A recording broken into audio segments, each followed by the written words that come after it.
This video is going to be for the beginner electronic hobbyist or a person that's looking to get into electronics, and I'm going to go over the common type of solder irons that you will come across and which ones you should avoid at all costs, and then which one you should be using to do most electronic projects as far as PCB board soldering goes, whether it's SMD or through-hole components.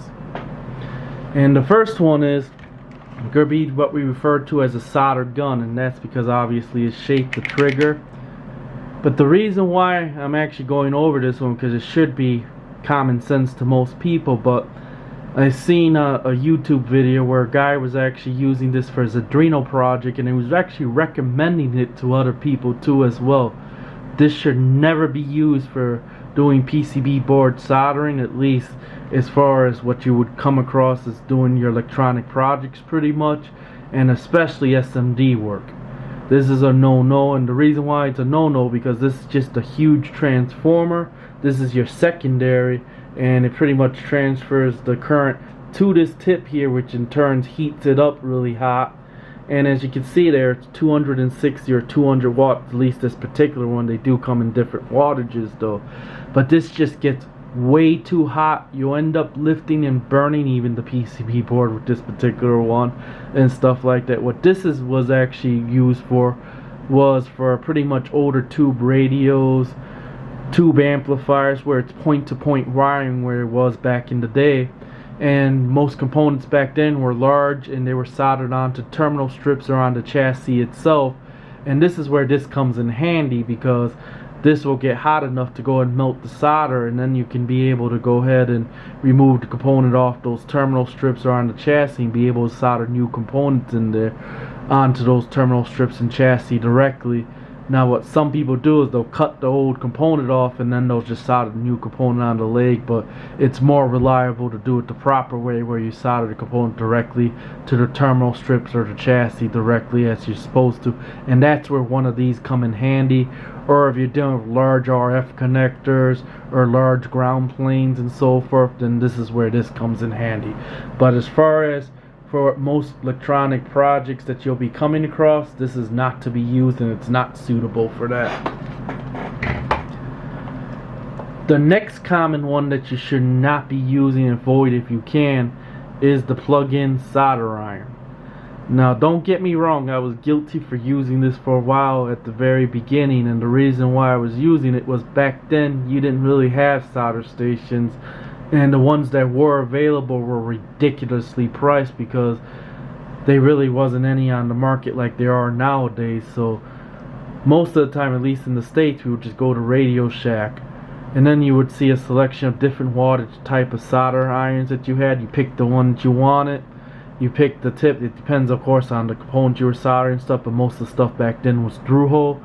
So if you want it and you're dealing with larger components, you pick one that was 60 watts. If you're dealing with finer components or microcontrollers and so forth, then you picked one that was like 20 watts. And they even had ones that had a switch on the bottom that would switch from 20 or 60 watts, and then therefore you can set the wattage depending on the work you're doing. Now this particular one here is actually 35 watts. Now the problem with these, and the reason why I don't recommend them, is there is no temperature control, and because of that this can get up to 450 degrees Celsius, maybe even higher. And as you're soldering on PCB board and you don't know that, you could actually inadvertently lift traces on the board and so forth, especially if you're doing finer SMD work and so forth. These are just not suitable for that. And the other problem with them is the thermal recovery is very bad. For one, it takes a few minutes to heat this up, and then number two, as you're soldering, the thermal recovery is not going to be great, because all it is a coil that's wrapped around the shaft pretty much, and it has insulation of course between the coil and the shaft, and then it has to hit the shaft and the heat has to travel up there. It goes to this connector which this is screwed in, and then there's a set screw holding it in, and then therefore it has to also heat that tip as well. So thermal recovery is not good, and there is no temperature regulation on this, so avoid this if possible. Now the one that you should be using, and they come in various shapes and sizes and stuff like that, but you want to use a regulated temperature control solder station. Pretty much it consists of a handle, you got your controller unit, And then you have your power cable, of course, depending on what region you're in, of course. And pretty much, and on this particular one, because it uses what you call a direct tip, it also has the tip as well. Now what this does is this controls and regulates the temperature that goes to this handle pretty much. And you know, the handles could be different. You could have ones, for example, and I'll go and show you. You have ones where you have tips like this, and then your element sticks out of the handle a little bit like that, and then pretty much this would go over the tip, and then that's how it transfers heat to the tip. You'll have a ceramic element here. You put your tip over that ceramic element, you screw down the thing to lock it in place and stuff like that, and then that's what transfers the heat directly to tip. Now the ones I recommend, especially nowadays, is just to get a direct tip. And you can get the for example, they got third-party T12 tips, and then you got the genuine Heiko like T15 tips. And I'll go and show you one right here. I got one laying around here somewhere. Oh, here you go. I mean, I got also the third-party one too, but you got your genuine ones, which are usually T15. Get these from your parts supply, and they're even pretty cheap. These are about 15 to 20 bucks, give or take. Sometimes they're 10 bucks. And then these here are pretty much the third-party tips, which you can get really cheap. You can get these for 5 bucks. Sometimes you can get a pack of them for around 20 bucks or so forth. But they work pretty good. I mean, they won't last as long as the genuine Heiko ones, because the thermocouple ends up, you know, drifting over time, or the coating that they use, for example, on, get one up closer, will end up wearing off over time and so forth, even if you tin. And and that's another thing too, you should always tin and clean your tip regularly. But even if you do that, the third-party ones don't last as long as these Heiko ones. But for beginner hobbyists, they'll work fine. They normally give you a good couple months of service out of them and stuff like that, at least from me using them and from my personal experience and stuff. They last a while, and they can save you a bunch of money, especially if you're getting into electronics and don't have a huge budget to go ahead and buy, a lot of stuff. So this is a way to save some money even. Now let's go ahead and go up to the actual control that's already hooked up, and I'll go and demonstrate how a temperature solder iron pretty much works, because that one's plugged in. Essentially, just turn your controller on. You have your iron, of course, plugged into the controller, and then it's going to start heating up to the set temperature. And normally I solder between 325C to 350C's, usually what I recommend for most people as well. And on this particular one, you can see it says a set temperature, and then it's also displaying a little bit higher because it's overshooting right now to your real temperature. And that's why I recommend also the Station 2 as well, because it actually got a pretty decent controller in there. It's using an STM 32-bit processor inside there, and it has a closed loop system with actually thermal compensation as well, because on this particular one they actually put the NTE sensor right back here, which measures the temperature in back of the handle, as well as you have the one that's actually built into your tip as well, so it can compensate the temperature, and it can also compensate for aging and so forth. Another nice thing about this too, it also has calibration. You can see here right now it says D24, and I'll tell you what that means. And let me go ahead and zoom back out a little bit. And let me see if this thing can focus in there. Alright, come on, focus. Let's get another tip. Or let's go back down there and just bear with me for a second. Okay, see, this one will do. Okay, come on, focus. There you go. But you can see there it says J02, and what that is the tip type. And on this particular station here, and let's just zoom back into it.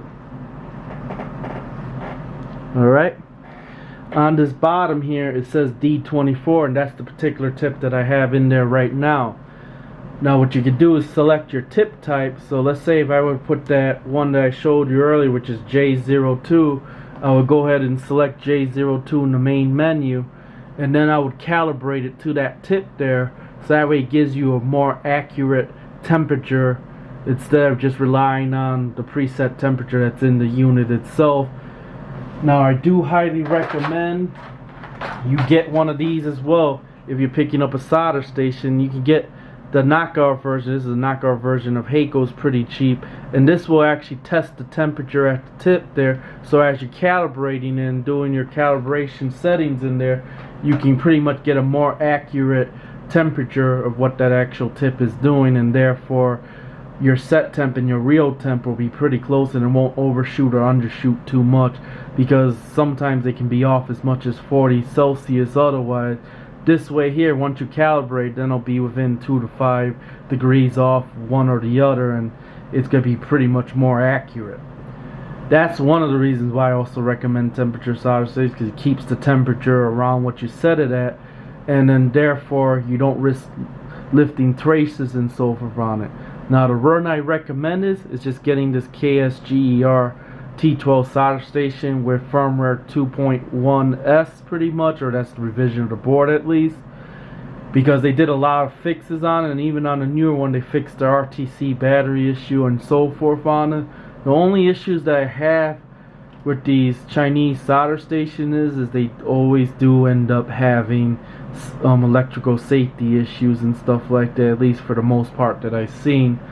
And you know, in some cases you'll see where they had the neutral instead of hot switch, you'll see isolation issues, or you'll see grounding issues and so forth. So I do recommend, if you order something from China that's especially this cheap, always check the electrical safety and worked out the issues. On this particular solder station, I did do a review of it earlier, so you can watch the review, and I explained the issues that were with this particular solder station, so you can go ahead and look at that review. The only thing is in order to do the modification, it does require you have another solder station to fix some of the issues and stuff, so that's the downside about it. But as far as the solder station goes, it's highly recommended. You can get it for like about 55 bucks from Banggood or anywhere else. Pretty much sometimes they go up as high as 75 bucks, depends on what handle and the tips you want to get with it and so forth. And he got various different tips to choose from, and here's just some of them. I mean, you know, depends on what you're actually soldering. If you're doing SMD work, then you want to go ahead and use a bevel tip. If you, and I'll go and show you what a bevel tip is actually. Where is it? Oh, here you go. I got one right here. And let me see if you can see that actually. But you can see how that tip's at an angle there, and that's a bevel there, and that'll allow you to drag solder if you're doing SMD work. Now if you're doing through holes work, or you're just doing point soldering on the actual connection of whatever component you're doing to the pad itself, then I recommend a chisel and stuff like that. Now in some of the next upcoming videos, I'll actually show you different solder techniques and how to solder, how to drag solder and everything else. But as far as the recommendation to go, at bare minimum, get a temperature control solder station. Even if you only want to spend 30 bucks, and at least get something that's temperature regulated. But I do recommend you get a direct tip where the actual heating element and the thermocouple is actually in the tip itself. Even though tips cost more money, they have faster thermal recovery, and they're better for when you're doing SMD work and so forth. So this concludes this video.